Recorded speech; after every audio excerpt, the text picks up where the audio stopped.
hello guys, please listen to me carefully. My name is Uttam Kumar. I am going to talk about new concept. आपको मैं कल पढ़ा रही है future perfect tense. आज मैं लेके आऊँ फ्यूचर परफेक्ट कंटिन्यूअस टेंस। आज टेंस का लास्ट यही बचा है। आज इसको खत्म करके कल से पढ़ाएंगे हम लोग लेट का प्रयोग, लेट का एंड गेट का प्रयोग। तो आइए देखते हैं। इसका पहचान लिख दिया हूँ। जिन वाक्य के अंत में रहा होगी, रही नहीं सॉरी रहा होगा, रही होगी, रहे होंगे, उसे फ्यूचर परफेक्ट कंटिन्यूअस टेंस कहते हैं। सब्जेक्ट इसमें देखिए शैल हैव बीन, थोड़ा बड़ा है बट कोई बात नहीं। विल हैव बीन आपको मैं बताया हूँ प्लस आईएनजी का भी फॉर्म है। अदर वर्ड इसमें आईएनजी भी जुड़ जाता है और मैं हम के लिए शैल बी का प्रयोग करते हैं। मैं हम के लिए बस मैं हम के लिए शैल बी का प्रयोग करते हैं और कोई किसी में भी नहीं। और जो विल का प्रयोग है, विल का प्रयोग इसमें नाम हो जाएगा, तुम हो जाएगा। तुम भी बहुवचन है बट उसमें नहीं करेंगे। इसमें भी विल का भी प्रयोग करते हैं। तुम में भी कोई भी चीज आ जाए, नाम हो, कोई भी आगे कोई भी सब्जेक्ट रहे, सब में विल का भी प्रयोग करेंगे। तो आइए टेंस की ओर बढ़ते हैं। जैसे वेस्ट ना करते। एग्जाम्पल वह 2 घंटे से किताब पढ़ रहा होगा,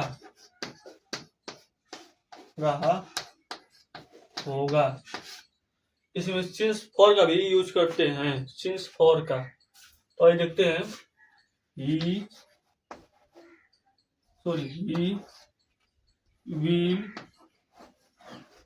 विल हैव बीन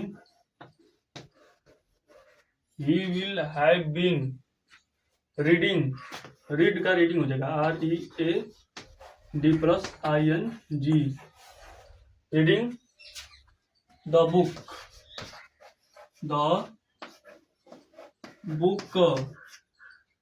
कितने घंटे से? 2 घंटे से। और 2 hours। ओके, हम आइए दूसरा टेंस बनाते हैं। हम 2 चलिए सुबह से करते हैं। हम सुबह से खाना बना रहे होंगे। हम 2 दिन से हम सुबह से खाना बना रहे होंगे। तो आपको मैं बताया हूँ मैं और हम के लिए शैल हैव बीन का प्रयोग करते हैं।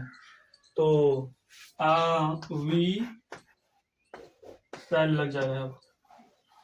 We shall have been cooking,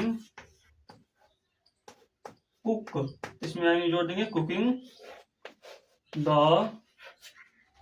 food. सुबह से ना, सिंस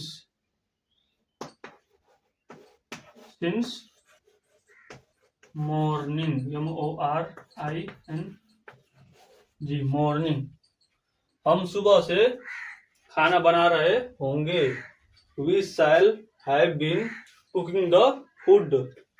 आइए नाम में बनाते हैं tense. Radha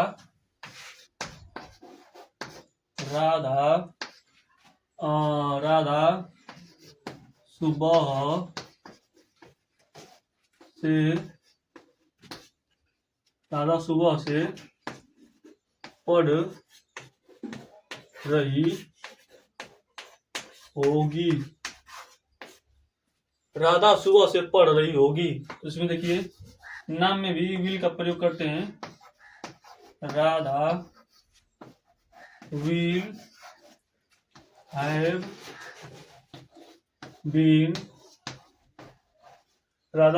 been read plus IN जोड़ेंगे रीडिंग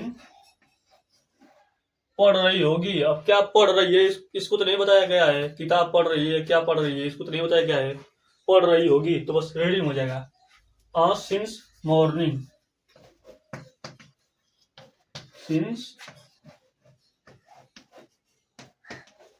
सिंस मॉर्निंग, ठीक। राधा सुबह से पढ़ रही होगी, Radha will have been reading since morning. अब इसमें नेगेटिव आ जाता है, राधा सुबह से नहीं कर दें, यहाँ पे अगर राधा सुबह से नहीं पढ़ रही होगी तो राधा विल के जस्ट बगल में नोट लग जाएगा, ठीक। अब पढ़ा जाएगा Radha will not have been reading since morning, Radha सुबह से नहीं पढ़ रही होगी। अगर इसी में इंटरगेटिव नेगेटिव दोनों है, क्या, क्या, क्यों, कब, कैसे, ठीक। और क्या राधा सुबह से नहीं पढ़ रही होगी, तो ये जो विल है यहाँ सूट के सबसे पहले आ जाएगा, सिर्फ विल आएगा सिर्फ, और कोई शब्द नहीं आएगा, ये सब नहीं आएंगे, सिर्फ विल आएगा और यहाँ से विल खत्म, ठीक। तो will Radha not have been reading since morning, क्या राधा सुबह से नहीं पढ़ रही होगी। अगर इसी में इंटरगेटिव में इस तरह दे दिया जाए, राधा सुबह से क्यों नहीं पढ़ रही है, यहाँ पे हम क्यों करते हैं, अगर चलिए क्यों कहते हैं, राधा सुबह से क्यों, देखो हो जा गया है लेकिन आप लोग देखो बता दे रहा हूँ, राधा सुबह से क्यों नहीं पढ़ रही होगी, ठीक। तो ये जो विल है, अब यहाँ से विल ये खत्म, ये राधा भी खत्म, ठीक। अब लिखा जाएगा क्यों का स्पेलिंग, वाई मतलब क्यों, वाई अब विल होगा, वाई विल अब राधा होगा, वाई देखिए, why will Radha not have been reading since morning, Radha सुबह से क्यों नहीं पढ़ रही होगी। और दे दिया जाए मैं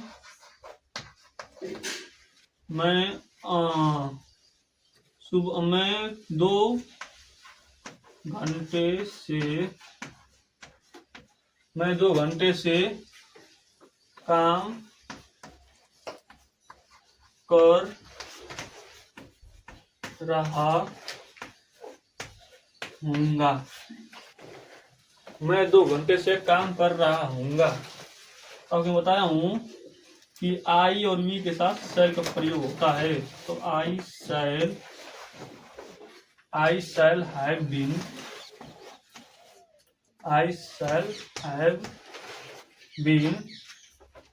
work WORK plus ING working for 2 hours, okay. मैं 2 घंटे से काम कर रहा हूँगा, I shall have been working for 2 hours, निश्चित समय के लिए फॉर लगता है और निश्चित समय के लिए सिंस लगता है, इतना आप लोग ध्यान रखिएगा, ठीक। और इसमें अगर नेगेटिव है, मैं 2 घंटे से अपना काम नहीं, जैसे बनाया गया है, ये बनाया हूँ पहले उसी तरह होगा, आई शैल, यहाँ पे नोट लगा देंगे तो हो जाएगा सही negative, I shall not have been working for 2 hours। तो वैसे में इंटरगेटिव आ जाता है,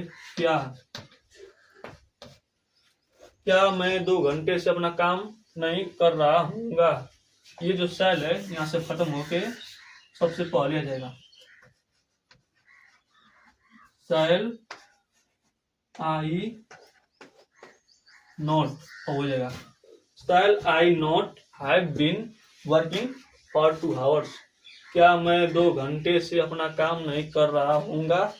तो आई हो आप लोगों को समझ में आया होगा। आज के लिए इतना ही, और थोड़ा भाई सपोर्ट कीजिए।